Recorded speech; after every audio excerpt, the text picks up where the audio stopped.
xaaladda gobolka bariga dhexe ee saacadan ayaanan ahayn mid hadal uun ku kooban waxa socda dagaal toos ah gantaallo ayaa isweydaaranaya iyadoo awoodaha waaweyn ee dunida ay isku eryanayaan gobolka Iran kadib markii ay duqeeyeen Mareykanka iyo Israa'iil iyadana waxa ay hurdada u diiday xulafadiisa gobolka su'aasha ma aha oo kaliya weerarka iyo cidda haatan u dhaxeeyo laakiin qaybtan waxaan ku falaqeynaynaa maxaa ka dhalanaya dirirtan cusub yaa ka faa'iideysanaya yaa khasaaraha uu gaaraya maxay tani uga dhigan tahay dalalka carabta iyo guud ahaan dunida muslimka ma noqon doontaa tani bilow isbedel weyn oo juqraafi iyo dhaqaale mise waa dagaal lagu daalinayo quwadaha si miisaanka awoodda dunida dib loogu habeeyo su'aalahan iyo kuwa kale waxa ka jawaabaysa tabinteena Tafaftir Media oo aan si gundheer ugu faaqidayno tallaabooyinkan iyo macluumaadka ku xeeran soo dhawaada waa hagaag mar kale kulan wanaagsan haddii ay tahay markaagii ugu horeysay ee aad daawanayso Tafaftir Media waxaan ka rajaynayaa inaad ka mid noqoto bahda nagu xiran saaxiibada la wadaagto isla markaana aad aragtidaada ka dhiibato qaybta faalooyinka adigoo noogu soo qoraya comment inta aan falanqaynteena gelin aan guud mar ku sameeyno xaaladda iyo sida ay ku bilaabatay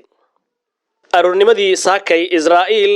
iyo Mareykanka ayaa weerar waxa ay ku qaadeen Iran halkaas oo lagu beegsaday goobo military iyo qaar ka mid ah xarumo muhiim ah oo ku yaala gudaha Iran gaar ahaan magaalada Tehran iyadoo qaraxyo waaweyn la maqlay wararka ayaa tilmaamay in weerarku ahaa mid iskaashi oo u dhaxeeya Mareykanka iyo Israa'iil oo markii hore loo qorsheeyay si wadajir ah si loogu wiiqo awoodda military ee Iran warbixinada qaarkood waxay xuseen in barnaamijka nukliyeerka Iran iyo gantaalada ridada fog ay ahaayeen bartilmaameedka duulaanka Mareykanka iyo Israa'iil goobo military xarumo sirdoon iyo sawirro laga arkay qaybo ka mid ah caasimadda Tehran ayaa muujiyay burbur ka dhacay meelaha u dhow xafiisyada sare ee dawladda warbixino kala duwan ayaa sheegay in qaar ka mid ah dhismayaasha dawladda ay burbureen iyada oo dad rayid ah ay ku geeriyoodeen weerarka laakiin Iran ayaa si dhaqso leh uga jawaabtay weerarka iyada oo warbaahinta Iran iyo kuwa kale oo madax bannaanba ay tabinayeen in gantaallo iyo diyaarado aan duuliye lahayn lagu riday dhowr meelood oo ku yaala Israa'iil iyo gobolka intaas waxaa dheer in ciidamada Iran ay bartilmaameedsadeen saldhigyo Mareykanku ku leeyahay gudaha gobolka oo ay ku jiraan kii ku yaalay Bahrain Qatar Kuwait iyo meelo kale warbixinada qaar waxa ay tibaaxeen in tirada wadamada Iran ay beegsatay ay gaarayaan 5 ilaa 6 dal oo ay ku jiraan kuwa martigeliya xarumaha military ee Mareykanka madaxweyne Donald Trump oo goor sii horeysay ka hadlayay duulaanka uu ku qaaday Iran ayaa waxa uu ku sifeeyay in howlgalku yahay mid military oo weyn oo looga gol leeyahay in lagu xoojiyo amniga gobolka isla markaana lagu joojiyo waxa uu ugu yeeray khataraha ay Iran ku hayso Mareykanka iyo xulafadiisa waxa uu sidoo kale ku dhiirigeliyay dadweynaha reer Iran inay ku kacaan dawladooda isaga oo sheegay in tani u tahay fursad ay hoggaanka isaga bedelaan sida uu hadalka u dhigay laakiin Ruushka ayaa waxa uu tallaabada Mareykanka ku tilmaamay inay tahay mid xadgudub ah Moscow waxa ay sidoo kale ugu baaqday dhammaan dhinacyada inay joojiyaan dagaalka oo ay dib ugu laabtaan miiska wadaxaajoodka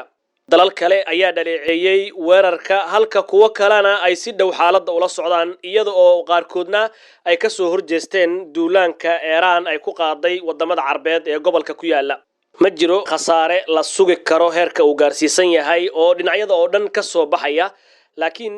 hogaamiyaasha sare ee Iran sida Ayatollah Ali Khamenei Ali Larijani iyo madaxweynaha wadanka ayaa lagu soo waramayaa in xaaladoodu tahay mid nabdoon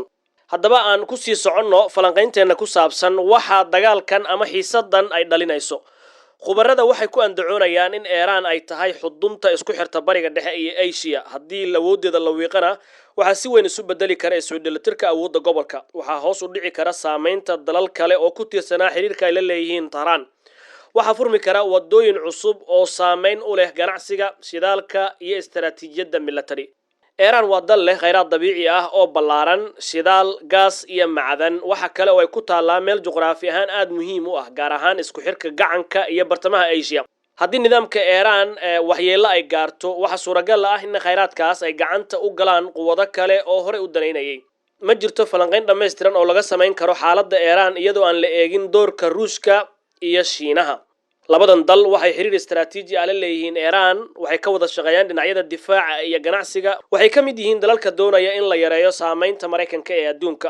haddii colaadu dheeraato waxa suuragal ah Mareykanka in lagu daaliyo kharash iyo cadaadis siyaasadeed dhaqaalihiisa uu wajaho culays hor leh isbahaysyada cusubna ay dhinaca kale xoogeystaan laakiin haddii Iran si degdeg ah loo jabiyo taasi waxay dhabarjab ku noqon kartaa qorshaha dalalkan ay kala haayeen gobolka. marka colaado waaweyn qarxaan waxa ugu horeeya ee isbedelaya waa suuqyada dhaqaalaha. waxa la filan karaa koror xoogan oo ku yimaada qiimaha dahabka maadaama uu noqonayo halka hantida ugu badan la gashanayo. sicir barar ayaa ku dhacaya shidaalka gaar ahaan haddii marinada muhiimka ah ee badda la carqaladeeyo.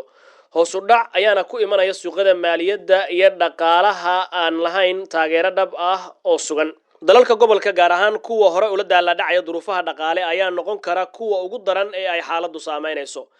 mid ka mid ah qodobada ugu muhiimsan waa doorka dalalka carabta. qaarkood waxay ku jiraan dhibaatooyin maxalli ah,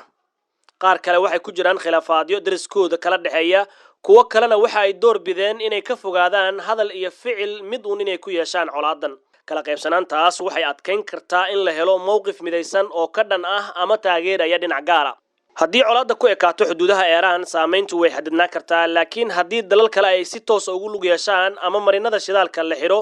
ama weeraro isdaba joog ah lagu qaado xarumo istaraatiiji ah, markaas waxa suuragal ah in ganacsiga caalamka carqalad uu la kulmo, sicir barar baahsan dunidu gasho, maalgashiga iyo horumarka gobolkuna ay istaagaan.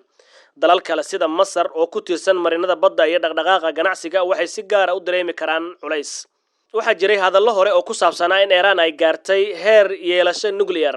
haddii ay taasi dhab tahay waxa ay bedeli kartaa xisaabta dagaalka, waxay kordhin kartaa cabsida caalamiga ah iyada oo sababi karta faragelin degdeg ah oo ka timaada quwadaha waaweyn. laakiin haddii aysan gaarin heerkaas, cadaadiska lagu saarayo si looga hortago inay gaarto ayaa sii xoogaysan kara. ugu dambeyn waxa muuqata in Iran loo arko xudunta ugu dambaysa ee isku dheelitirka awoodda gobolka. haddii ay Iran isdifaacdo waxa suuragal ah in khariidada siyaasadeed ee bariga dhexe dib loo sawiro. haddii ay dhacdana waxa furmi kara weji cusub oo saameyn ballaaran ku yeelanaya dunida muslimka iyo dhaqaalaha caalamka. dhibaatada ma aha oo kaliya hogaamiyeyaasha iyo quwadaha, dhibaatadu waa shacabka caadiga ah, kuwa duruufaha dhaqaale ku jira, kuwa ku tiirsan ganacsiga, kuwa ka baqanaya in colaadda ay u soo gudubto xuduudahooda. xaaladdu weli waa mid xasaasi ah, waana mid u baahan feejignaan iyo faham qoto dheer. ka tafaftir midiya ahaan waxaan idiin ballan qaadaynaa inaan si dhow la soconno dhacdooyinkan isla markaana aan idiin soo gudbinno falanqayn dheelitiran oo ku salaysan xog iyo aragti madax bannaan. idinkana waxaan idinka filaynaa inaad aragtidiina nagula wadaagtaan qaybta faallooyinka, gaar ahaan ee ka jawaab sidaad u aragto xaaladan. ma u malaynaysaa in dagaalku ku ekaan doono sidii maanta, mise waxay kula tahay in marxalad cusub oo ka duwan wixii hore la galayo? intaanu dib u kulmayno waa Abubakar Maxamed oo idin leh ha mogaanina inaad ka mid noqotaan bahdeenna Tifaftir Media. nabad iyo warsan.